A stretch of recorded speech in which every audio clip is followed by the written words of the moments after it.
Hola, soy Mariela. Do you know all the meanings of the verb dejar? No? Well then, watch my video and you will learn them. Dejar también es sinónimo de poner algo en un lugar. To put o to leave en inglés. Por ejemplo, siempre dejo las llaves en este cajón. Segundo significado, dejar también es sinónimo de irse de un lugar. To leave en inglés. Por ejemplo, Laura quiere dejar su trabajo. Dejar más verbo en infinitivo es sinónimo de permitir hacer algo.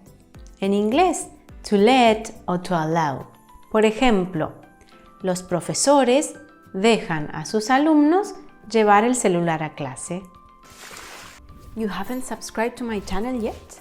Help me to make this community bigger and reach 1,000 followers.